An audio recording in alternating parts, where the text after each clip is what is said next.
Hello everyone, and thank you for attending today's webinar, Optimizing Additive Manufacturing Feedstock Reuse with an FT4 Powder Rheometer. My name is Jeff Kenvin, and I'm the Vice President of Science at Micromeritics Instrument Corporation. Before we begin, we want to cover a few housekeeping items. At the bottom of your screen are multiple engagement tools you can use. You may expand your slide area or maximize it to full screen by clicking on the arrows in the top right corner. If you have any questions during the webcast, you can submit them through the Q&A and we will try to answer these during the webcast. But if we run out of time, it will be answered later via email. Additional materials are available in the resource list. We encourage you to download any resources or links that you may find useful. Some networks cause slides to advance more slowly than others, so logging off your VPN is recommended. If your slides are behind, pushing F5 on your keyboard will refresh the page. If you experience any problems during the session, you can find answers to some common technical issues located in the Help Engagement tool at the bottom of your screen. An on-demand version of the webcast will be available after today's webcast and will be emailed to you once the session has concluded.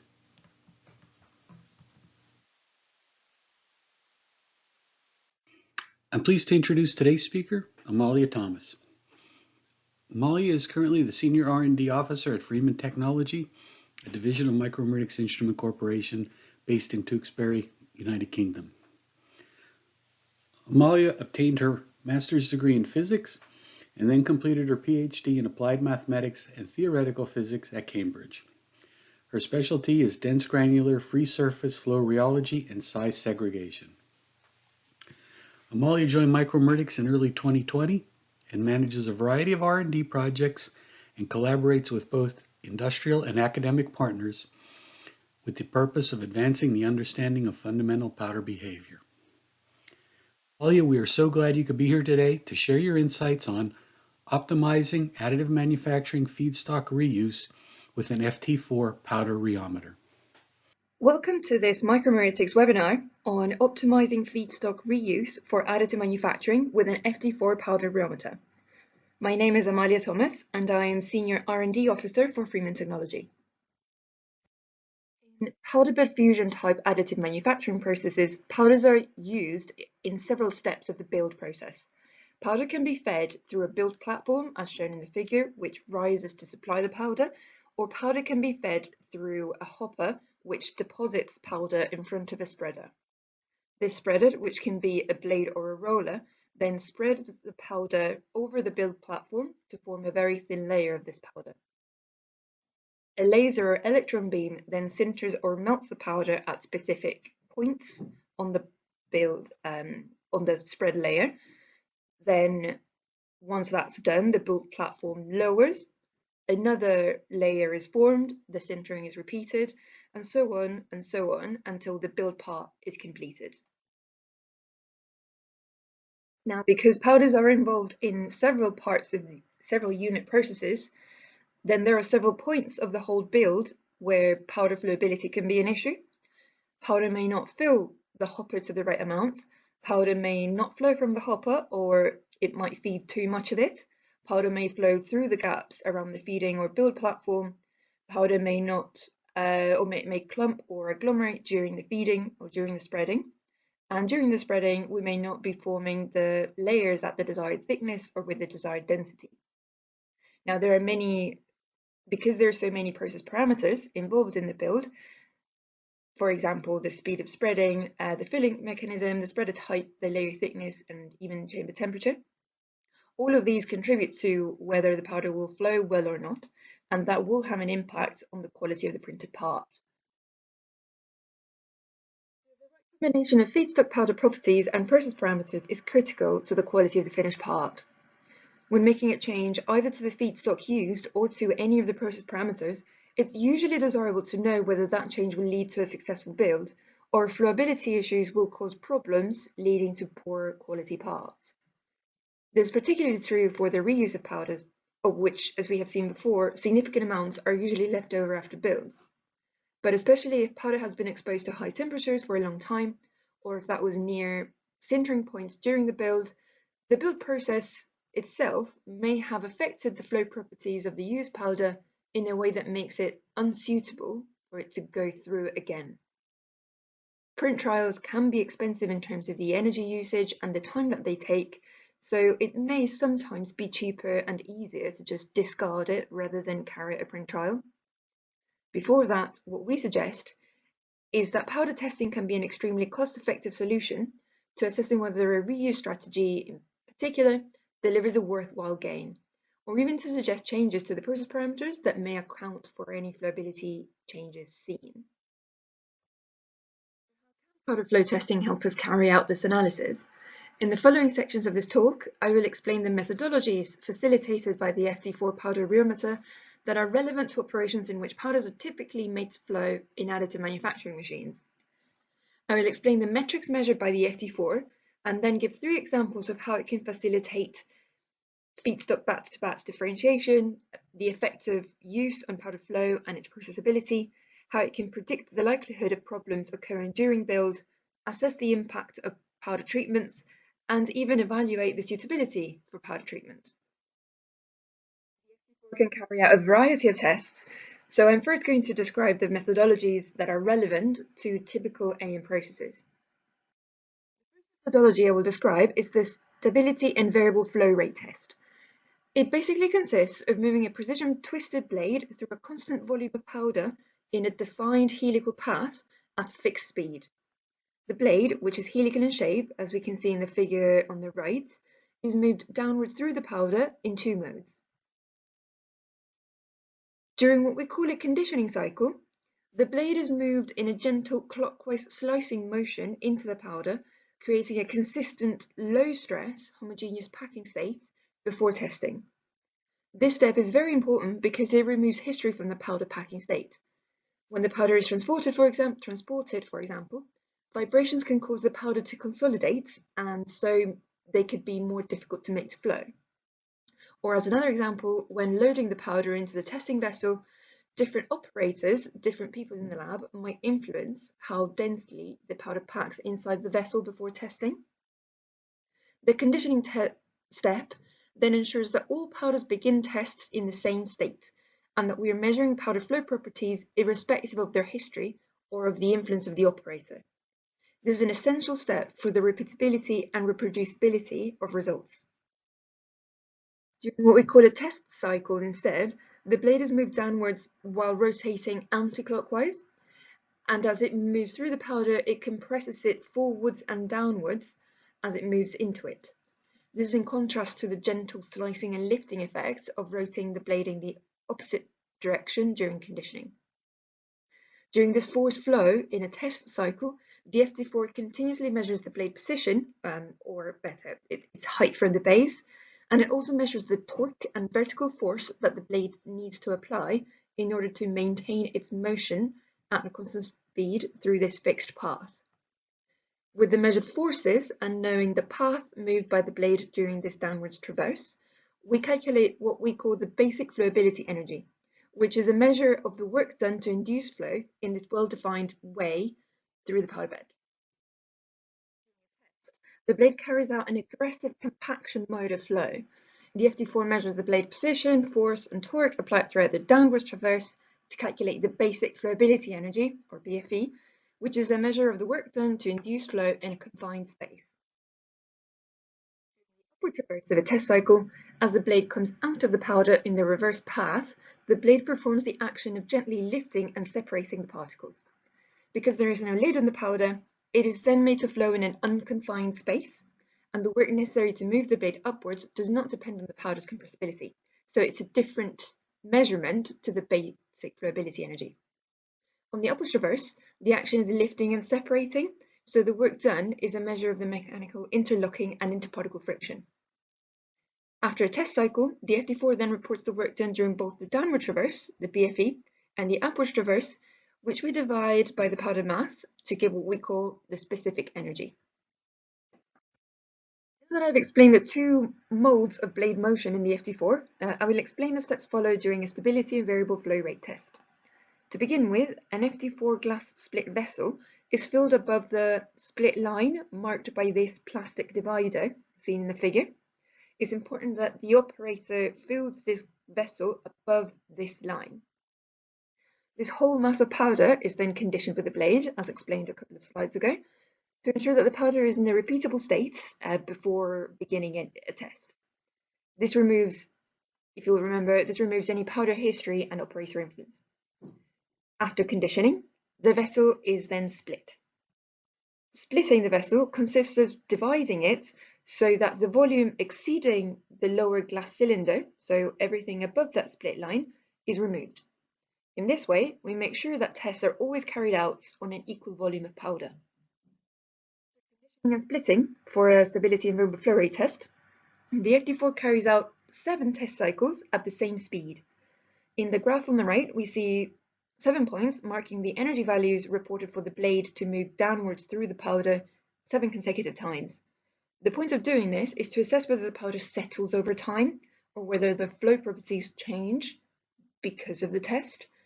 In this example, this powder is very stable because all 7 tests report very similar energy values. This is a pretty horizontal line. When the powder tested isn't stable, this is measured through the stability index, which is the ratio of the last energy measurement over the first. If this is greater than 1, it means that the energy has increased over these tests, and vice versa. At the end of the test, the powder's reported basic flowability energy and specific energy values are those measured in the last test only.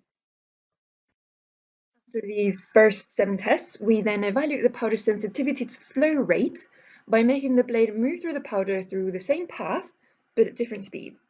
In this plot, we show how the resistance to flow has increased for this powder when we decreased the speed of the blade. Most powders show similar behaviors in that they are shear thinning, like in this case, but in our experience, powders can vary massively in their sensitivity to flow rate, so on the gradient of this section of this test. So to conclude on the SPFR test, here I list all of the results reported by the FT4 after one of these tests. First of all, because we begin the test in a repeatable conditioned state and with a fixed and reliable initial volume, we can measure the powder bulk density in this conditioned and repeatable state. And then during a standard test, the FT4 will also report the powder's resistance to flow when the blade is moved downwards in a relatively aggressive and compressive path, which is the basic flowability energy, the BFE. And the test also reports the resistance to flow during the upwards traverse, that was the specific energy, which is indicative of interlocking and interparticle friction effects. The stability index obtained by assessing how much the BFE changes over the 7 tests. It indicates the likelihood of a powder to settle and change flow properties as it's moved. And the FRI, the flow rate index, indicates how sensitive the flowability of this powder is to being made to flow faster or slower. In the context of an additive manufacturing build process, the BFE and SE values can be related to the ease with which powders will flow out of a hopper over the feeding platform and to how much jamming we can expect during the spreading step of the build process. And the flow rate index can predict the effects of changing, for example, the recoating speed. The second test I will tell you about is the aeration test. Here, air is supplied uniformly from the bottom of the vessel and made to flow upwards at a controlled speed through the powder bed. During an aeration test, the speed of the air is increased in steps, and at each of these airspeed steps, the work done by the blade to travel through the aerated powder bed is recorded. Typically, for non-cohesive powders, air is able to flow between all particles, exerting an upwards drag that depends on the airspeed. For non-cohesive powders then, there will be an airspeed, which is known as the minimum fluidization speed, at which particle weight is balanced by air drag. And in this state, that's called the fluidized state, the blade can move through the fluidized medium, encountering little to no resistance from the powder bed at all. So the energy values, the work done by the blade, will be minimal. Now, in contrast, in powders whose particles exert strong cohesive forces between each other, the air tends to form channels along the path of least resistance through the bed.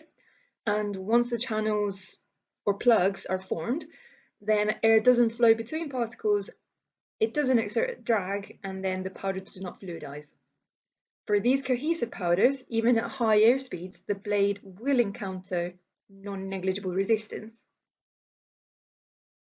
Graph of flow energy versus airspeed, as shown here, we can differentiate between the aerated behavior of cohesive and non-cohesive powders.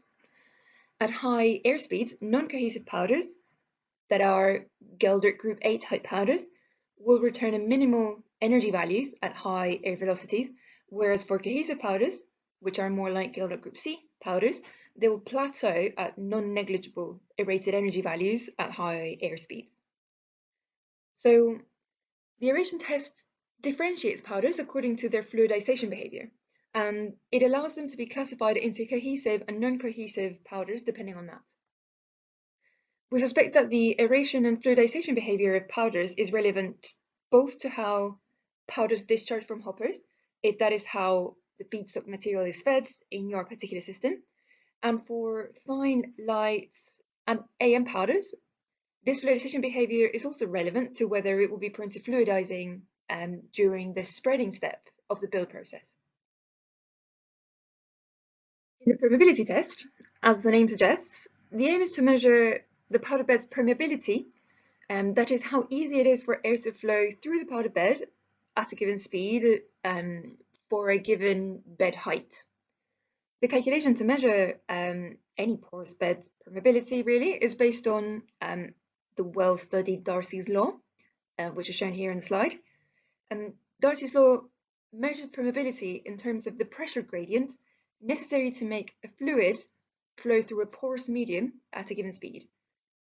From soil mechanics, we know with fair certainty that permeability is usually dependent on the pressure that the medium is under, because when any porous medium, or specifically a powder, when it is under consolidating stresses, it tends to compress, and during this compression, this allows for less paths that the air can take in order to flow through the powder bed, and so permeability becomes poorer as the consolidating stresses increase. In this FT4 permeability test, the fluid is air, which, like in the aeration test, is also applied through the bottom of the vessel, and it is made to flow upwards through the powder bed at a controlled speed. But in this permeability test, a load is also applied from the top of the powder through what we call a vented piston. The vented piston is just a piston, but it is called that because the surface that compresses the powder is made of a mesh that allows air to flow through it as this air escapes the bed when it is compressed. So at a given air speed, the pressure applied by the piston on the powder bed is increased in steps, and the FT4 measures what we call the pressure drop, which is the pressure gradient along the powder bed. This pressure drop indicates the extra pressure that the air needs to be at the bottom of the vessel in order to flow at that given speed through the powder bed at each normal step. With all of this, a graph of normal stress against pressure drop can be obtained, as shown at the bottom right. And it shows how the permeability changes with the applied load. Permeability is always inversely proportional to the pressure drop, according to Darcy's law.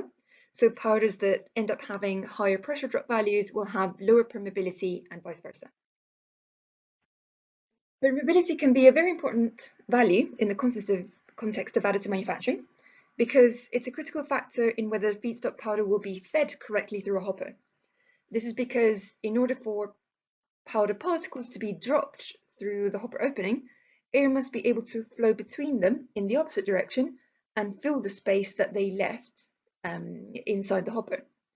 This is particularly relevant for additive manufacturing systems with large hoppers, because as they carry larger masses of feedstock in them, the powder at the bottom, near the opening, tends to be more compressed because it is carrying the weights of all the powder above it. And so this is how powder permeability can be a relevant factor in predicting flowability issues in AM. The compressibility of a powder can also help predict potential powder feeding issues. The compressibility of a powder is measured as the percentage volume change in the bed when a given load is applied on it. This is also relevant to systems that contain large hoppers because it can be indicative of a fixed feedstock material's tendency to clump or agglomerate before it leaves the hopper. So even if the powder placed in the hopper by the operator was loose when fed, If the hopper is large, then the powder at the bottom can experience high pressures, high loads from all the powder above it. And if that powder happens to be highly compressible, then it is likely to form clumps when it is fed into the system before the recoating step. The FT4 measures compressibility by beginning with a fixed volume obtained in a split vessel. So we begin with a fixed volume of conditioned powder and compress it with a vented piston at steps of increasing normal load. And with that, we obtain graphs such as the one on the right. In general, cohesive powders are not so efficient at packing when they are poured or dropped into a vessel via gravity, meaning that they tend to leave large empty gaps between particles. So when a piston applies an external load, there is space for particles to rearrange, and for cohesive powders then, the percentage volume change when compressed tends to be large. So cohesive powders tend to have high compressibility indices. In contrast, non-cohesive powders tend to be pretty efficient at packing naturally, so compressing them with an external load doesn't have as much of an effect on the bed volume. Shear cell tests. These are a traditional powder flow characterization technique that is known to be relevant to the prediction of flow through hoppers also. Shear cells measure the ratio of shear to normal stress at the onset of flow, meaning at the transition from static to dynamic motion.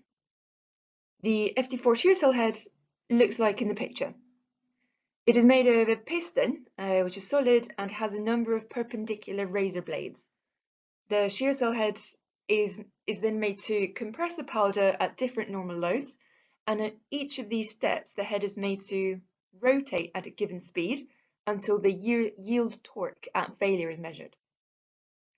The razor blades are there to contain the powder and make a section of powder friction and rotate against a lower surface of powder, so that then the shear cell tests measure the effective friction of the powder surface.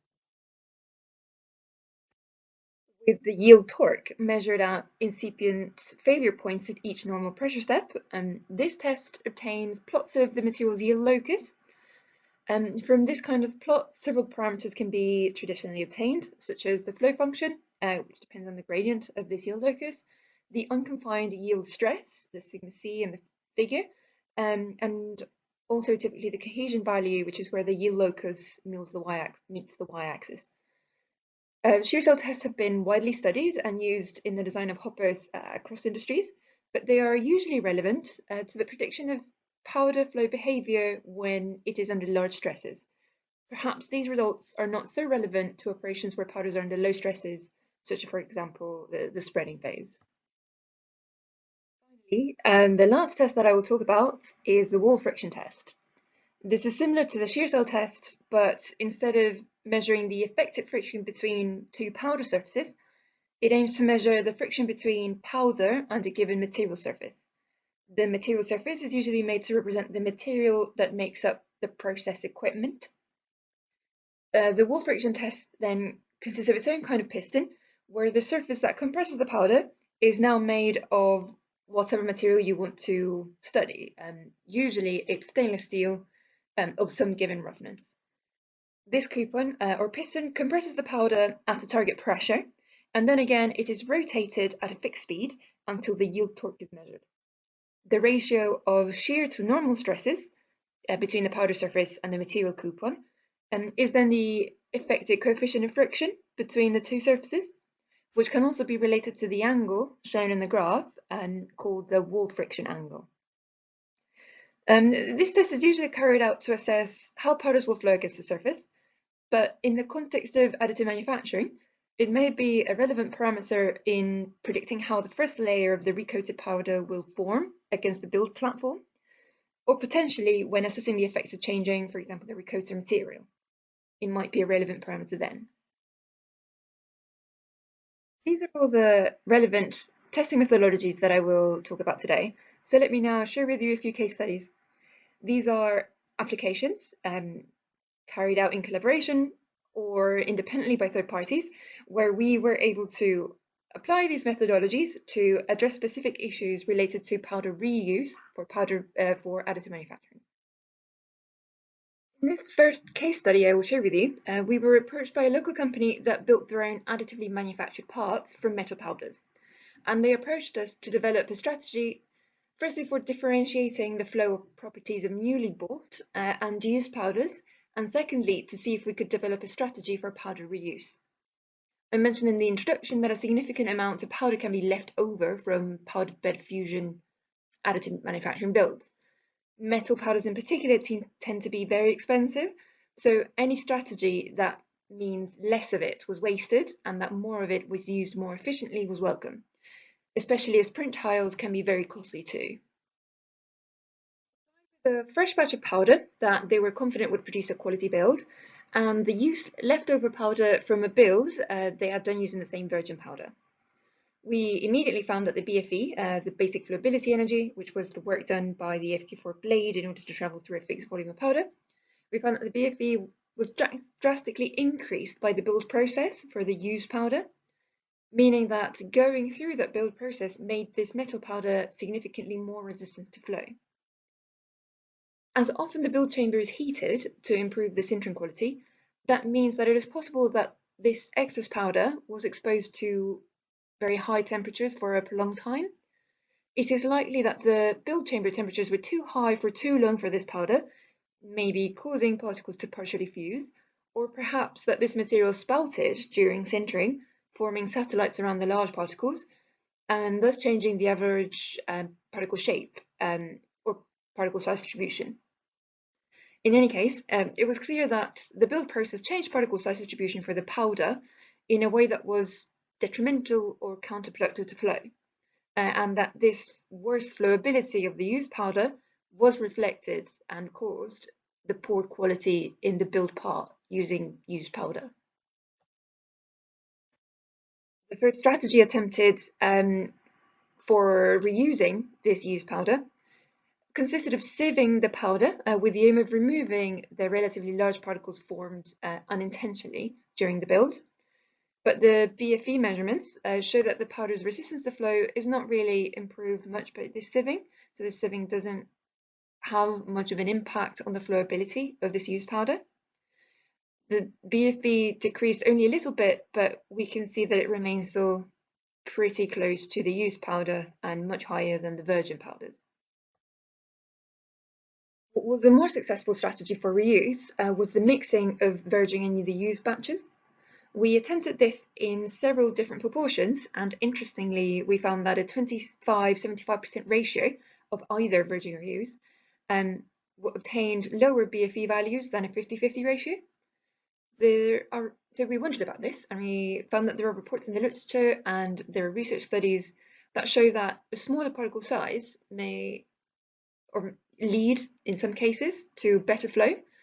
And this is because more gaps can be left between particles, leading to lower friction and a more smooth moving of particles next to each other. And we suspect that this is the case and the reason why the 50-50 mix was found to be more resistive than the others. Beyond these results, we found that 75% or more content of virgin powder produced successful builds. So this analysis I just showed was able to quantify and justify how appropriate this strategy was for reuse of this particular metal powder. In a second case study, we were approached by another company building polymer parts, this time by selected laser sintering. They had attempted to blend different additives into the polymer sample, one of which was a pigment to change the color of the product, and the other was processed with a flow additive meant to improve their recoating operation. They found that although the newly bought fresh feedstock powder produced parts of acceptable quality, both batches with additives did not flow from the storage hopper into the sintering machine, resulting in poor quality builds. Looking into the basic flowability energy for the three samples, we found that the one containing the flow additive was more than double as resistive to flow than the fresh batch. This may seem counterintuitive, as the flow additives were meant to improve flowability, but in this case, we associate the higher resistance to the blade motion to a more efficient packing formed by this sample. Therefore, the powder was more dense as the blade went through it.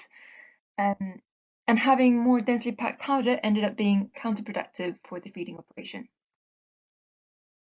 Really, permeability tests show that at high consolidating stresses, as may be found near the hopper aperture, the sample with the pigment has the highest pressure drop.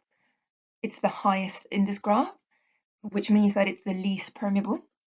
As I have mentioned before, this is also problematic for flow out of a hopper because air needs to be able to flow backwards through the powder into the hopper when the powder comes out. So the poor interaction of this pigmented sample with the air is the reason behind the poor feeding into the selective laser sintering machine.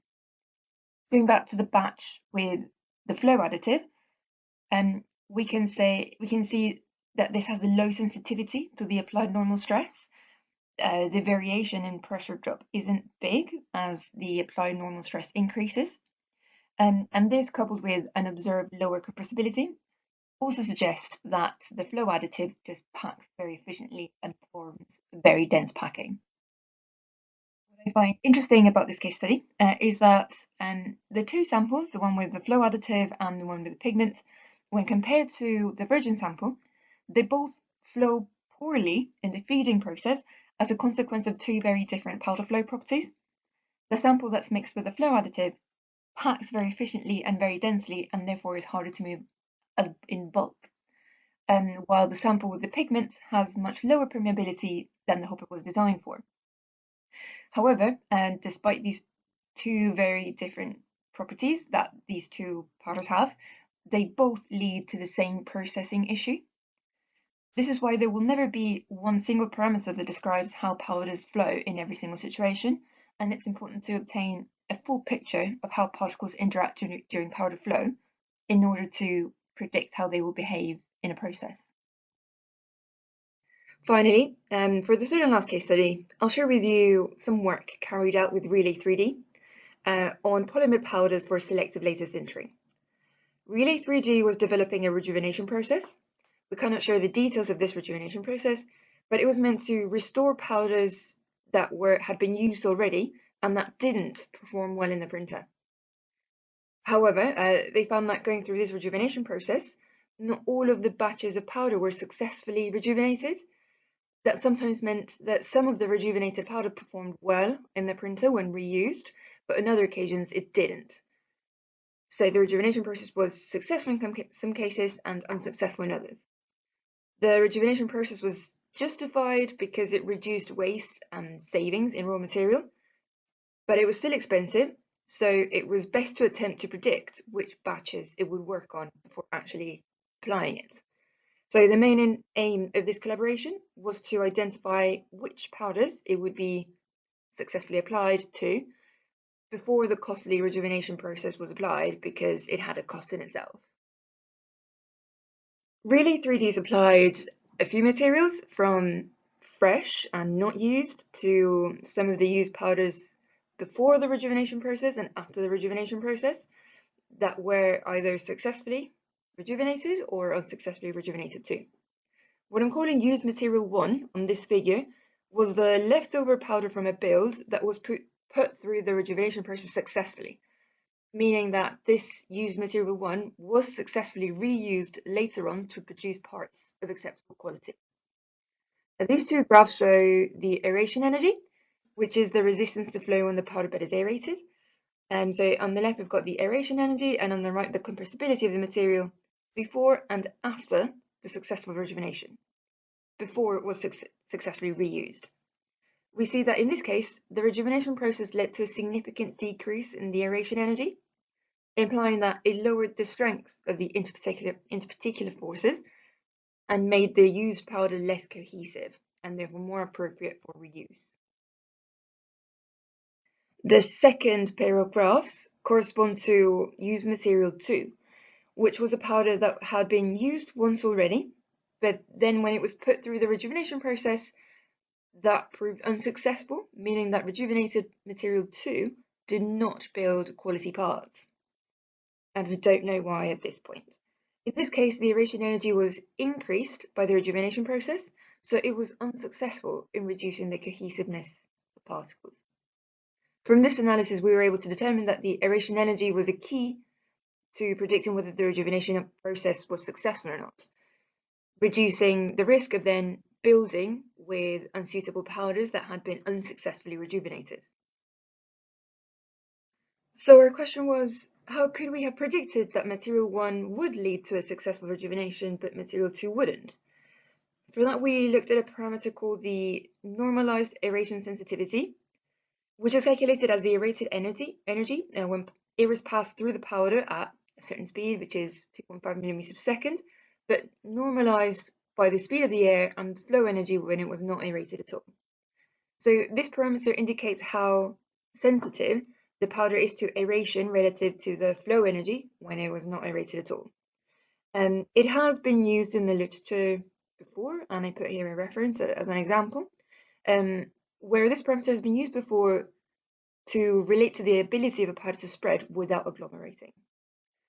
So using this normalized aeration sensitivity parameter and compressibility tests, we determined that successful rejuvenation candidates have only slightly increased aeration sensitivity and similar compressibility to the fresh material, but for powders that were not suitable candidates, like material 2, the normalized aeration sensitivity was much higher and the compressibility was slightly lower.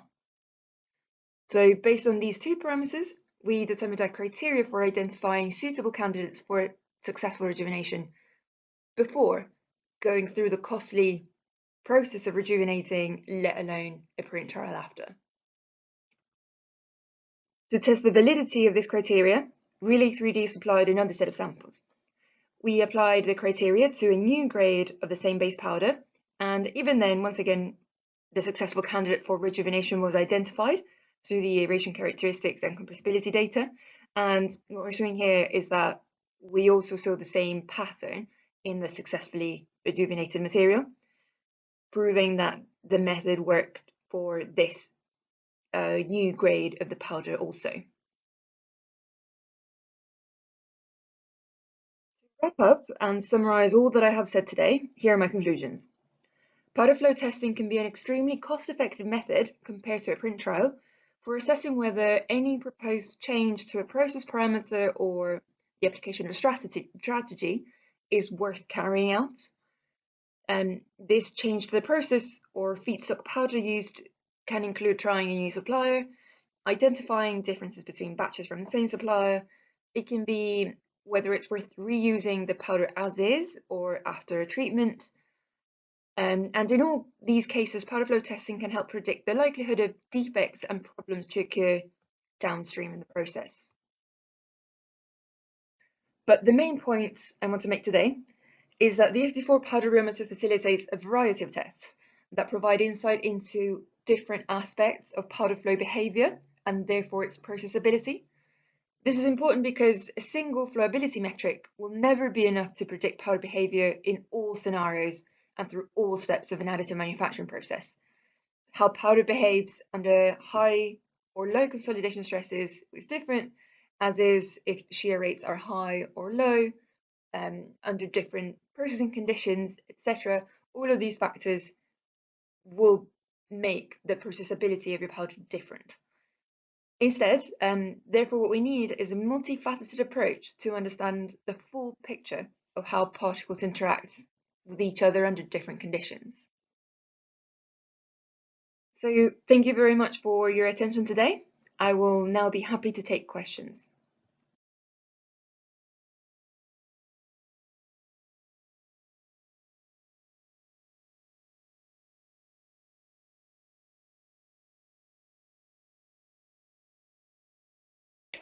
Thank you, Amalia. I'm opening the chat for everyone's questions now, and we already have a few. In these typical studies, Amalia, how much material would be required to basically do the full battery of tests? For all of the tests, they can be performed in vessels that require from 25 milliliters, or the second size that we recommend requires 160 milliliters.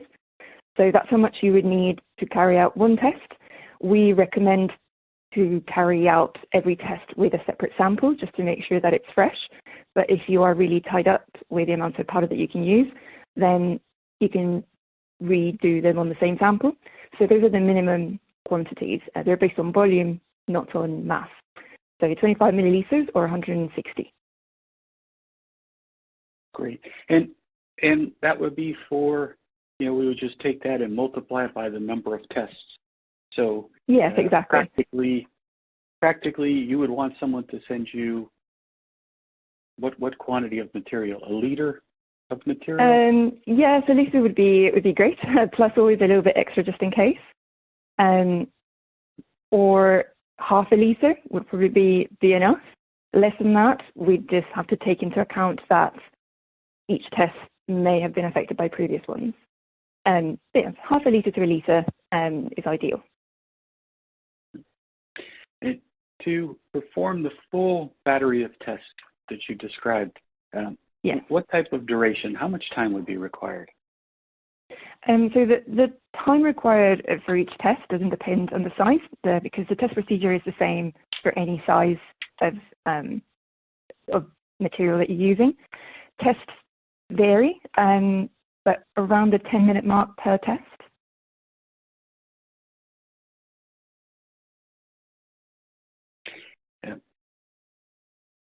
You showed 3 really great case studies here with different materials.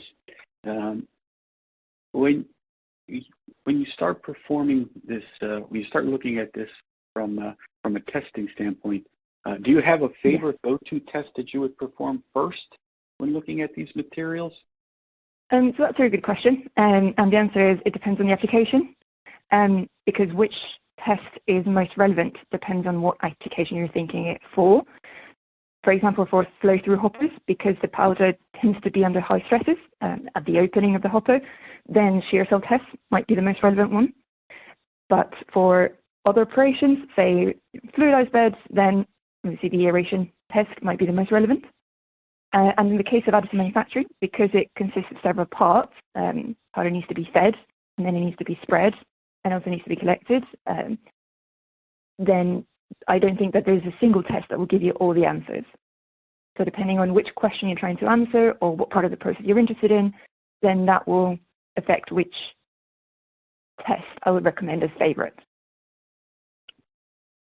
So for many people, they don't have the same extensive background in powders, in looking at powder flow that you do. What, for someone new entering this area or for someone who doesn't typically practice it daily, what strategy, what tests would you recommend they typically run if they get a new material that they haven't tested before? Yes. A new material, start with the stability variable flow rate test, which gives you the BSE and the SE, because it gives a first differentiation. But ultimately, if what you want to do is understand the big picture, in a big picture, how your new material is different from previous ones, and I would say all of them. But start with the SCFR test. However, when you buy an FT4, you also buy our support, and we educate and help our customers choose tests all the time as part of our jobs and what we like doing. So even if someone is new to the FT4, they will always have our support and input if they want it on how to decide which test is most relevant to them. During these case studies, how many times would you repeat a test on a given sample? 3 times is what we recommend. It obviously depends on how much powder you have at your disposal. But so once if you can't reuse, but we recommend 3 times just to be sure of that repeatability.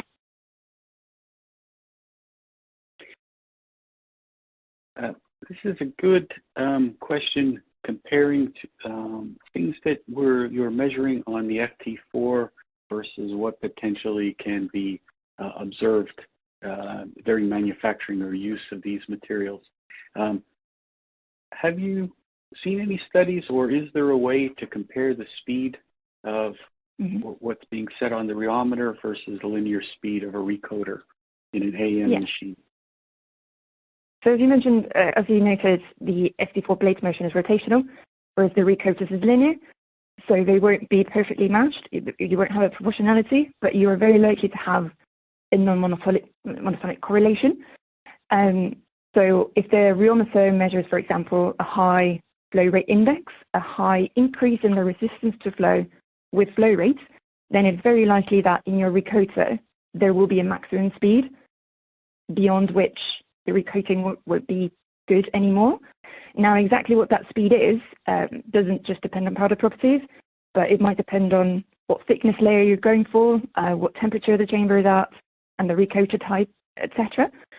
So with the Rheometer, you can get an idea of how the powder will behave. You can predict that at some point speed will be an issue, but precisely what that speed is, you would have to investigate case by case. In your first case study, you mentioned particularly that there could be a change in particle size or shape. In general, on these testings, do you see any particle size limits where, when you observe deviations, the testing may no longer be appropriate to apply? Yeah, so tests there's basically no lower limit for sure. And so you can test with particles as small as you like. There is a higher limit because when particles are above approximately 500 micron, then jamming may occur at the bottom or on the sides of the blade. And in that case, then we recommend either going to a bigger size or trying a different combination of blade and vessel size. So there's no lower limit, but there is a higher limit of 500 microns. Now I say there's no lower limit because you can carry out the tests. But for some tests, if your powder is too small or too cohesive, some tests may not give you a result that is useful. So for example, during aeration, if your particles are too small, and that generally means they're too cohesive, then they may not be aeratable anymore. And then at that point, there may be not much point in carrying out an aeration test to find a minimum fluidization speed. So no lower limits, but take it into account for some tests. Also, during the webinar, you described how nicely and how important it is to understand aeration and having flow through the particles. What test or combination of tests tend to be the most helpful in predicting a powder's tendency to create a rat hole when flowing through a hopper? So during rat holing, you get they flow through the center of the hopper and not so much around the sides. Usually that is due to the powder being a bit too cohesive and then compressing when it's under high stresses against the walls. Under high stresses, the most relevant test would be the shear cell test. So that would be the first test I recommend. And another factor that's relevant here is the powder's frictional and adhesive properties against the wall. So then the wall friction test might also be relevant. Those would be the first two tests that I would recommend looking into, shear cell tests and wall friction. But secondarily, compressibility and permeability. Compressibility because it will give you an idea of how much the powder will agglomerate and clump, likely on the sides where the stresses are big of the hopper. And permeability because that will help you understand, well, once it's compressed, how easily would it be for the particles to separate again in order for powder to flow. So shear cell test and wall friction first, and secondly, compressibility and permeability.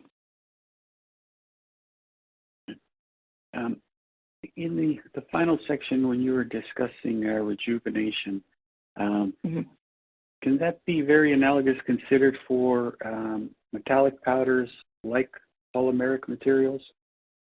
Absolutely. The FT4 is a universal powder tester, so it will work for anything as long as it's a powder, and that for in additive manufacturing, that can be polymer, metal, ceramic. And it will test the properties for all three of them. And one of the reasons why, we didn't worry about not giving information about the rejuvenation process used for that case study in particular is that whatever treatment, whatever rejuvenation process you're applying, what the FT4 will do is characterize and quantify what the effect of it is. And so, yes, you can apply it to assess the impact of any rejuvenation process on any type of metallic material, as long as it's within the size that I just said is the limit, lower than about 500 microns. Another attendee asks, can you comment on the influence of the quantity of powder you're used for testing? Because you mentioned early on in the Q&A about what's the minimum size and sort of the preferred size. Can you comment on the sensitivity between them? Yeah. So there's an even bigger one if you wanted to. But my favorite would be the middle size. So using 160 milliliters of powder, the vessel is 50 millimeters in diameter. That's my favorite because it's big enough that wall surface effects aren't as relevant as in a smaller case, but also not too big that it's easy to create uniform distribution of stresses and air if you're doing an aeration test in it. So the impact, I would say, would be driven by wall friction, which is more relevant in the smaller tests. However, we do recognize that, especially in R&D or when formulations have been developed, you may not have access, or it may not be easy to procure 160 milliliters to test, and in that case, that's when we recommend using the smaller size. Okay, so this is what I would consider a really challenging question from one of the attendees. On the case of reuse, particularly with metal powders, how many processing cycles do you think are acceptable for these reusing powders to maintain the quality of the parts? And I know that's a really challenging question because of the diversity of materials. Exactly. Because of the diversity of the materials and also the diversity of the processing conditions, every 3D printing machine is slightly different.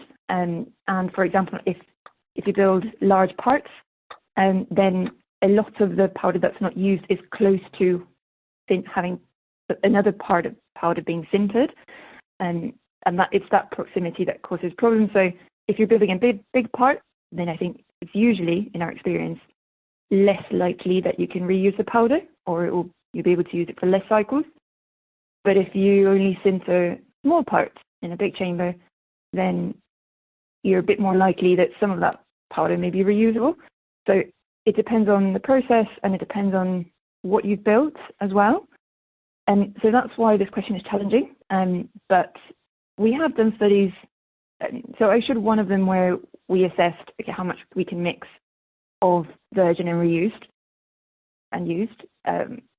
We have other studies, and we can share the application notes later, where we assess the impacts of cycles. Now, because of these complexities, these studies, which we did for this particular company, would have to be assessed case by case. So I can't give you a number right now, because that depends on your process and on what you're building and with what. But we can give you the testing procedure for you to determine that.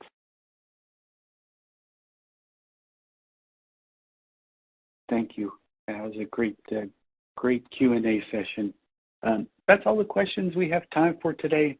If we haven't been able to get to your question, one of our application team will be in touch shortly. Amalia, is there anything else you'd like to mention? No, I think I'm glad that so many good questions were brought up, because we were able to make some interesting points. So thank you to you too. Great. Thank you everyone for participating in today's webinar. If you have any feedback for us, we would be grateful if you could complete this survey, which will be distributed in a follow-up email. We hope that you found the session beneficial. Do not forget to check back for upcoming webinars on micromeritics.com/webinars. We hope to welcome you again very soon.